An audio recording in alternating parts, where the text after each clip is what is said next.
Shri Sai Satcharitra, English, Chapter 1, Salutations. The story of grinding wheat and its philosophical significance. According to the ancient and revered custom, Hemadpant begins the work, Sai Satcharitra, with various salutations. 1. First, he makes obeisance to the god Ganesha to remove all obstacles and make the work a success, and says that Shri Sai is the god Ganesha. 2. Then, to the goddess Saraswati, to inspire him to write out the work, and says that Shri Sai is one with this goddess and that he is himself singing his own life. 3. Then, to the gods, Brahma, Vishnu and Shankar, the creating, preserving and destroying deities respectively, and says that Sainath is one with them, and he is the great teacher, will carry us across the river of worldly existence. 4. Then, to his tutelary deity Narayan Adinath, who manifested himself in Konkan, the land reclaimed by Parashurama, Rama in the Hindi version, from the sea, and to the Adi, original, Purusha of the family. 5. Then, to the Bharadwaja Muni, into whose Gotra, clan, he was born, and also to various rishis, Yagyavalkya, Bhrigu, Parashra, Narad, Vedvyasa, Sanat, Sanandan, Sanat Kumar, Shuka, Shonak, Vishwamitra, Vashishtha, Valmiki, Vamdev, Gemini, Vashampayan, Nava Yogindra, etc., and also modern saints such as Nivriti, Gyandev, Sopan, Muktabai, Jannadan, Ekanath, Ramdev, Tukaram, Kanha, and Narahari, etc. 6. Then, to his grandfather Satashiv, father Raghunath, his mother, who left him in his infancy, to his paternal aunt, who brought him up, and to his loving elder brother. 7. Then, to the readers, and praise them to give their whole and undivided attention to his work. 8. And lastly, to his Guru Shri Sainath, an incarnation of Shri Dattatreya, who is his sole refuge, and who will make him realize that Brahman is the reality, and the world an illusion, and incidentally, to all the beings in whom the Lord God dwells. After describing in brief the various modes of devotion according to Parashara, Vyasa and Shandilya, etc., the author goes on to relate the following story. It was some time after 1910 AD that I went, one fine morning, to the masjid in Shirdi for getting a darshan of Sai Baba. I was wonderstruck to see the following phenomenon. After washing his mouth and face, Sai Baba began to make preparations for grinding wheat. He spread a sack on the floor, and thereon set a hand mill. He took some quantity of wheat in a winnowing fan, and then drawing up the sleeves of his kafni, robe, and taking hold of the peg of the hand mill, started grinding the wheat by putting a few handfuls of wheat in the upper opening of the mill and rotated it. I thought, what business Baba had with the grinding of wheat, when he possessed nothing, and stored nothing, and as he lived on alms. Some people who had come there thought likewise, but none had the courage to ask Baba what he was doing.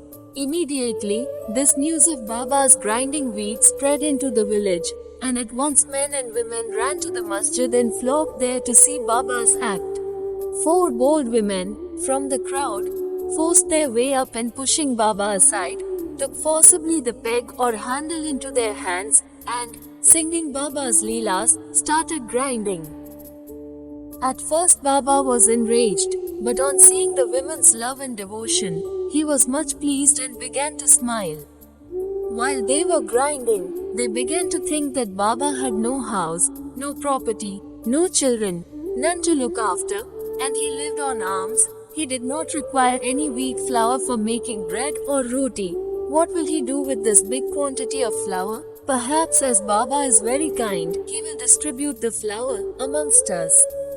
Thinking in this way while singing, they finished the grinding, and after putting the hand mill aside, they divided the flour into 4 portions, and began to remove them one per head. Baba, who was calm and quiet up till now, got wild and started abusing them, saying, "Ladies, are you gone mad? Whose father's property are you looting away? Have I borrowed any wheat from you? so that you can safely take the flower? Now please do this. Take the flower and throw it on the village border limits. On hearing this, the women felt abashed and whispering amongst themselves, went away to the outskirts of the village and spread the flower as directed by Baba. I asked the Shirdi people, what was this that Baba did?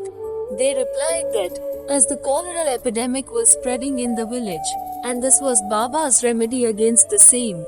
It was not wheat that was grounded, but the cholera itself was grounded to pieces and pushed out of the village. From this time onward, the cholera epidemic subsided, and the people of the village were happy. I was much pleased to know all this, but at the same time, my curiosity was also aroused.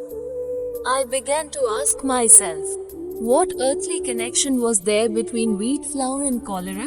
What was the causal relation between the two, and how to reconcile them? The incident seems to be inexplicable. I should write something on this, and sing to my heart's content Baba's sweet Leelas.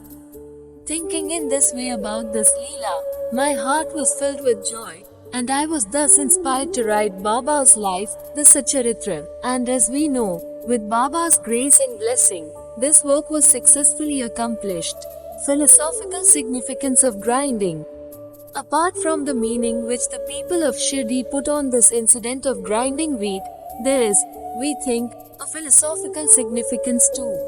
Sai Baba lived in Shirdi for about 60 years, and during this long period, he did the business of grinding almost every day, not however, the wheat alone, but the sins, the mental and physical afflictions, and the miseries of his innumerable devotees. The two stones of his mill consisted of karma and bhakti, the former being the lower, and the latter the upper one. The handle with which Baba worked the mill consisted of jnana.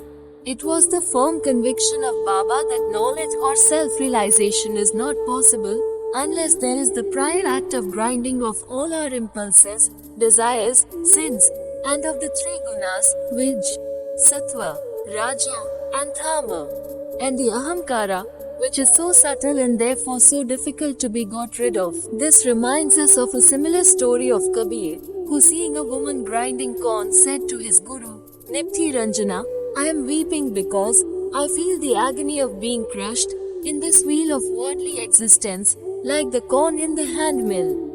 Nipti Ranjana replied, do not be afraid, hold fast to the handle of knowledge of this mill, as I do, and do not wander far away from the same, but turn inward to the center, and you are sure to be saved.